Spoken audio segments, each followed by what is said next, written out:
A função primordial do sistema respiratório é captar oxigênio e remover dióxido de carbono, e condições que levam à incapacidade ou diminuição destes processos ocorrerem são chamados de insuficiência respiratória.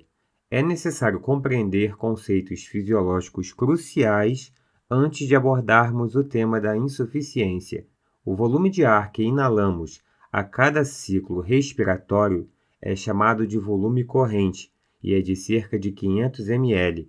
No entanto, nem todo esse volume de ar fará parte das trocas gasosas, uma vez que o ar vai ocupar regiões que não realizam esse processo, como traqueia e brônquios. Este é o chamado espaço morto anatômico. Cerca de 150 ml de ar ocupa essa região e, portanto, não participa das trocas gasosas.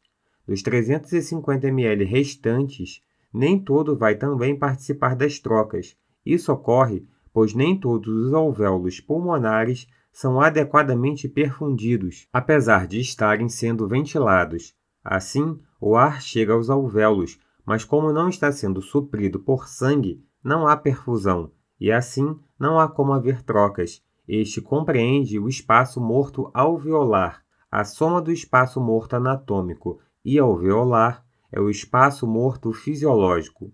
O local onde ocorrem as trocas gasosas são os alvéolos pulmonares. Os gases se difundem entre o alvéolo e os capilares sanguíneos.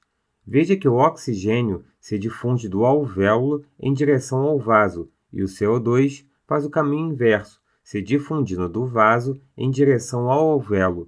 Para que possam se difundir, precisam atravessar um conjunto de estruturas chamada de membrana respiratória.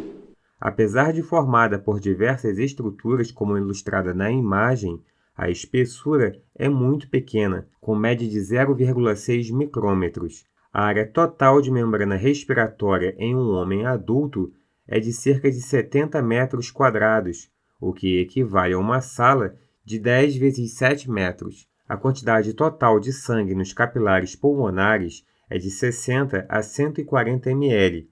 Agora imagina espalhar esse volume de sangue por uma sala de 70 metros quadrados. A espessura seria mínima, e é isso que permite as trocas gasosas. Antes de falarmos como os gases se difundem através do alvéolo, é necessário entendermos as suas concentrações, e isto se dá através da equação dos gases alveolares. Nesta equação, os seguintes parâmetros precisam ser considerados: a fração inspirada de oxigênio, a pressão atmosférica, a pressão de vapor de água, a temperatura corporal de 37 graus, a pressão parcial de dióxido de carbono arterial e o quociente respiratório. Ao nível do mar, os valores de cada um dos parâmetros é dado a seguir. O quociente respiratório é a razão entre a taxa de eliminação do CO2 pelo organismo e a taxa de captação de oxigênio, ou seja, podemos perceber que mais moléculas de oxigênio entram na circulação do que o CO2 é eliminado. Isso varia de acordo com a taxa metabólica e com a dieta do indivíduo, mas de forma geral é considerado 0,8. Para entendermos o que é a pressão de vapor, imagine que você pegue uma garrafa e encha de água. De início, todas as moléculas de água estão em um estado líquido. No entanto, com o tempo elas começam a evaporar. Como os gases ocupam um espaço maior, a pressão dentro da garrafa também aumenta. O aumento da pressão fará com que em um dado momento algumas moléculas do vapor sejam novamente condensadas em água, na mesma proporção em que moléculas da água estão indo para o estado gasoso. Ou seja, atingiu-se um estado de equilíbrio dinâmico, onde a evaporação de água e a condensação se equivalem.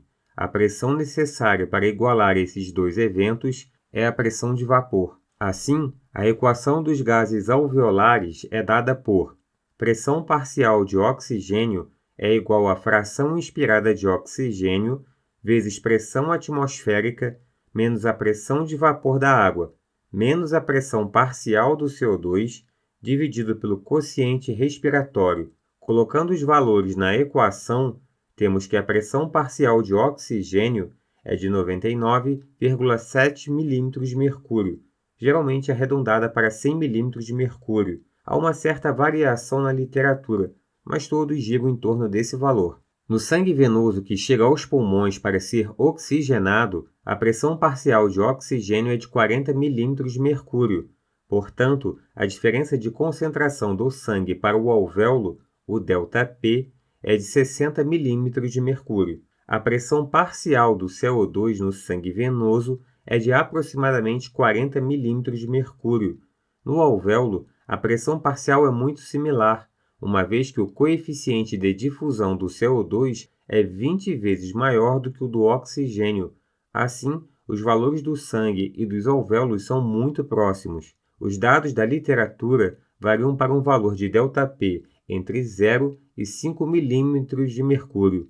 Assim que o sangue passa pela rede capilar, a pressão parcial de oxigênio é muito próxima de 100 milímetros de mercúrio, já que captou o oxigênio dos alvéolos.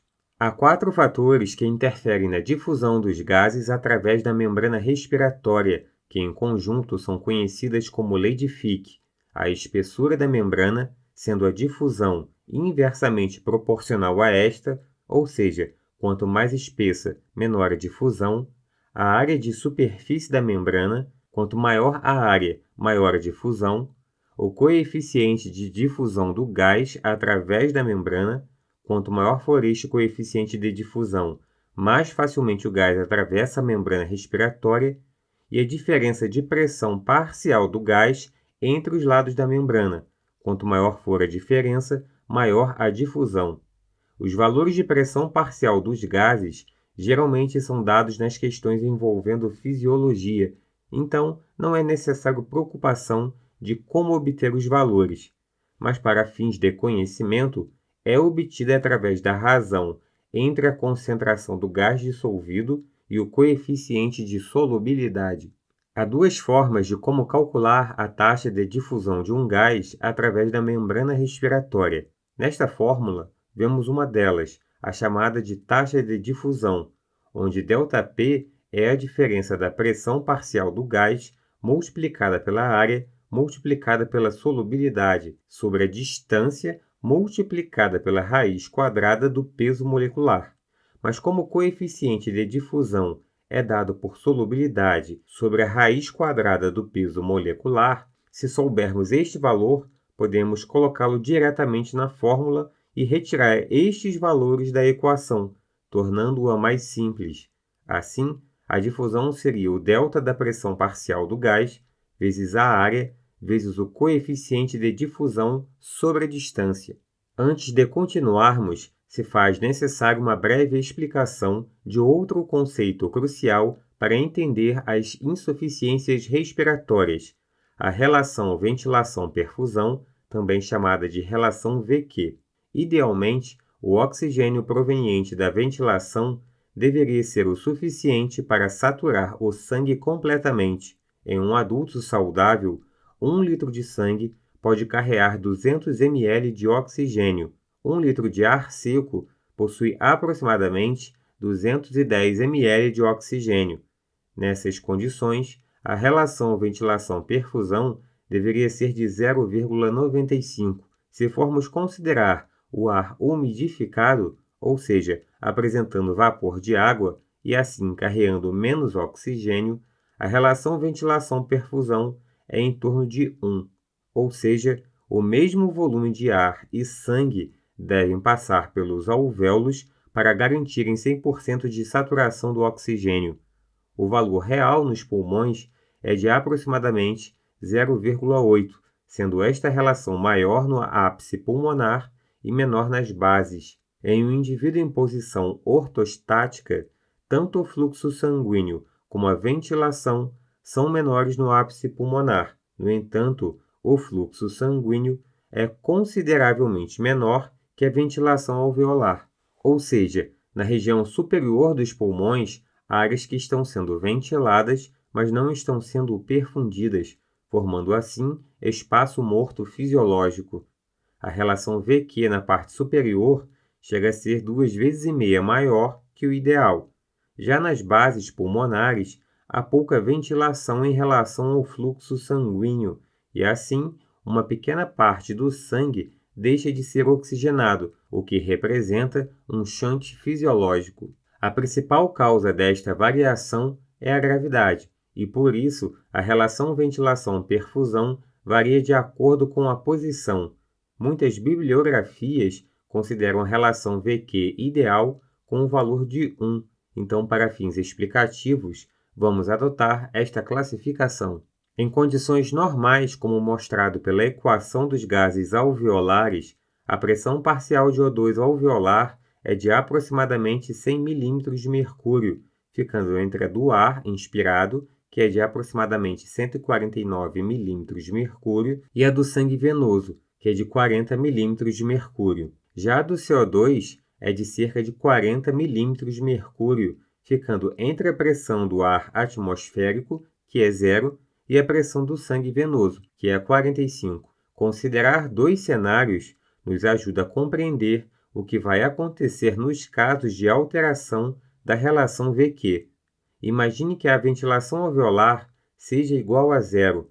A relação VQ será 0, afinal, 0 dividido por qualquer número é 0. Os alvéolos continuam recebendo aporte sanguíneo, porém, o ar em seu interior não é renovado, afinal, não há ventilação. Neste cenário, as pressões dos gases vão se equilibrar, tanto no alvéolo como no sangue. No sangue venoso, a pressão parcial de O2 é de 40 mm de mercúrio e a do CO2 é de 45 mm de mercúrio. Portanto, estas também serão as concentrações nos alvéolos.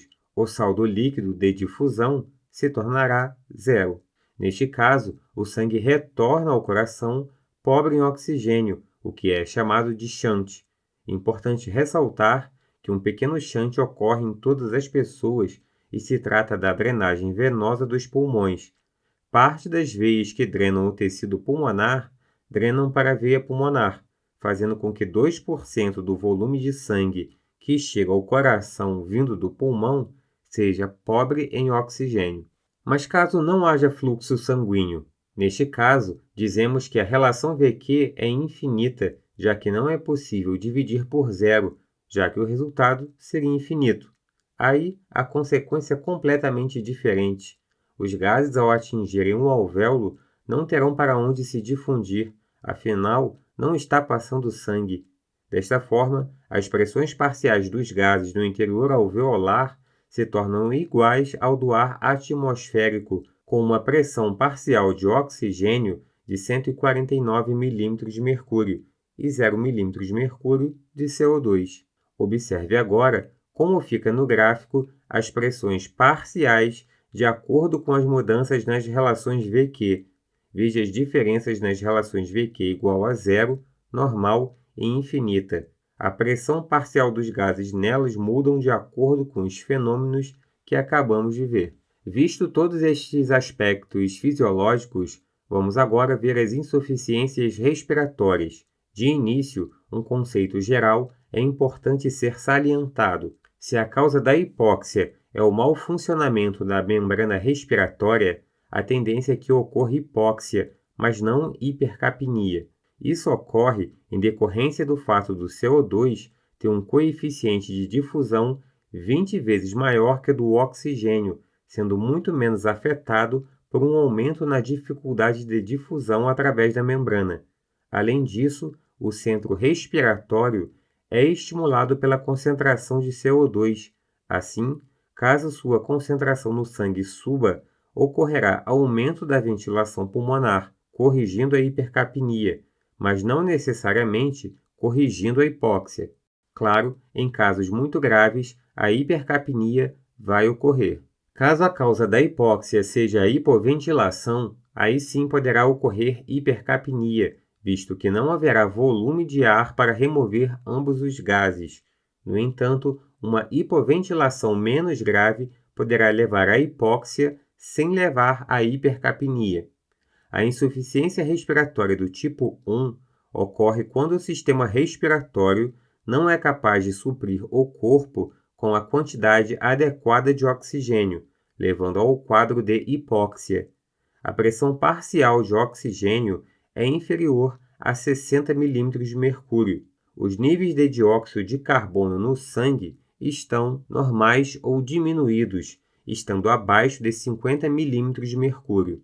Este é um conceito fundamental e que é crucial para diferenciar os tipos de insuficiência. Vamos começar vendo as causas da insuficiência respiratória que não afetam o gradiente arterial alveolar. Imagine o caso de um indivíduo com hipoventilação alveolar. Caso a hipoventilação não seja muito severa, ocorrerá diminuição da pressão parcial de oxigênio no sangue, mas a pressão parcial do CO2 tende a não variar muito. Isso ocorre pois, como vimos, o coeficiente de difusão do CO2 é 20 vezes maior do que o do oxigênio. Assim, uma discreta elevação do CO2 no sangue venoso faz com que este gás se difunda com muita rapidez para o alvéolo. Isso pode ser deduzido a partir da lei de Fick, que diz que a difusão é proporcional ao delta de pressão parcial do gás. Como o CO2 possui alto coeficiente de difusão, uma pequena elevação de sua concentração no sangue tende a ser contrabalanceada com o aumento da difusão. É preciso salientar que a hipoventilação severa causa aumento do CO2 no sangue. Além disso, olhando a equação dos gases alveolares, podemos perceber que se os níveis da pressão parcial de CO2 se elevam, a tendência é que a concentração parcial do oxigênio caia. Outra condição que leva à insuficiência respiratória do tipo 1, sem alteração do gradiente arterial alveolar, são as alta-altitudes. Pare e pense bem, quais são as condições que variam na equação dos gases em regiões de alta altitude? Nestes locais, o ar é mais rarefeito e a concentração de oxigênio é menor, o que leva a uma menor fração inspirada de oxigênio. A pressão atmosférica também é menor. Olhando a equação, vemos que a diminuição destes dois fatores irá contribuir para uma menor pressão parcial do oxigênio alveolar. Em relação ao gradiente alveolar arterial, mais uma vez, ele permanece o mesmo, já a pressão parcial do oxigênio cai tanto no alvéolo como no vaso. Vamos ver agora as causas das insuficiências respiratórias do tipo 1 com aumento do gradiente alveolar arterial. Há algumas causas possíveis para este tipo de disfunção. Uma das causas pode ser problemas na difusão de gases entre os pulmões e o leito arterial. Isto pode ocorrer por uma diminuição de área disponível para as trocas, pelo aumento da espessura da membrana respiratória ou pela diminuição do tempo de trânsito do sangue pelo leito capilar pulmonar. Entre as causas mais comuns, com a diminuição da área disponível para as trocas, está o enfisema pulmonar. Nesta doença, há perda de muitas paredes alveolares, porém com espaços ventilados. Há aumento do espaço morto fisiológico, como há uma diminuição na área disponível para a troca. De acordo com a lei de Fick, a difusão de gás diminui e, portanto, tende a haver hipóxia. Como o CO2 se difunde com muita facilidade, de início tende a não haver hipercapnia. É importante salientar que em casos mais avançados da doença, a hipercapnia irá ocorrer. O aumento da espessura da membrana respiratória pode ser causada por edemas de pulmão. O acúmulo de líquido no interior alveolar dificulta a difusão de gases, mas afeta principalmente o oxigênio, cuja capacidade de difusão é menor, fazendo com que surja hipóxia. Outro exemplo é a doença pulmonar intersticial. Inclui uma série de distúrbios marcados pelo aumento de células no espaço intersticial pulmonar, entre os alvéolos e vasos, causando assim aumento da espessura da membrana respiratória. Fibroses são outro exemplo. A condição mais comum da insuficiência respiratória do tipo 2 é a incompatibilidade ventilação-perfusão, relação VQ. Vamos ver algumas das causas. Em caso de embolia pulmonar, um vaso arterial é ocluído e o sangue deixa de chegar aos alvéolos. Desta forma, há ventilação, mas não há perfusão. A relação VQ tende ao infinito. Como não há perfusão, a concentração dos gases alveolares é a mesma do ar atmosférico. Outro exemplo deste tipo de insuficiência respiratória ocorre na insuficiência cardíaca, onde o músculo miocárdico fraco não consegue enviar sangue aos pulmões de forma adequada, gerando várias regiões hipoperfundidas. Mas há condições em que a relação VQ tende a zero, quando há perfusão, mas não há ventilação. É, por exemplo, os casos da atelectasia, onde as paredes alveolares colabam. Pneumonias severas e edemas pulmonares severos também podem ser a causa. Na insuficiência respiratória do tipo 2, ocorre aumento da concentração arterial de CO2 maior ou igual a 50 milímetros de mercúrio, com pH menor que 7,35. A concentração de CO2 no sangue é proporcional à sua produção metabólica e inversamente proporcional à sua eliminação. Assim, este tipo de insuficiência está associada à incapacidade da bomba respiratória, ou seja, do pulmão realizar os ciclos respiratórios ou uma produção excessiva de CO2, sendo esta última muito incomum. Entre as causas de produção excessiva de CO2 estão os estados de hiperalimentação, principalmente as muito ricas em carboidratos, ou estados de atividade metabólica acelerada, como as febres. Neste caso de produção excessiva de CO2, a concentração de oxigênio estará normal, pois a origem da hipercapnia não é respiratória. A falência da bomba respiratória leva a uma diminuição da ventilação alveolar e é a principal causa de hipercapnia. Nos casos de falência de bomba, a relação VQ tende a zero. Entre as condições que levam à diminuição da função da bomba respiratória e, consequentemente, a insuficiência respiratória do tipo 2 estão depressão do sistema nervoso central, causada por diferentes substâncias como álcool, benzodiazepínicos e opioides, doenças do sistema nervoso que afetem o centro da respiração também pode ser a causa, como tumores, encefalites e acidentes vasculares, alteração na transmissão neuromuscular, o que leva à insuficiência do diafragma e à consequente diminuição da ventilação alveolar. Entre as condições que podem levar a isso estão o botulismo, esclerose lateral amiotrófica, síndrome de Guillain-Barré, miastenia graves, envenenamentos por organofosforados e lesão medular.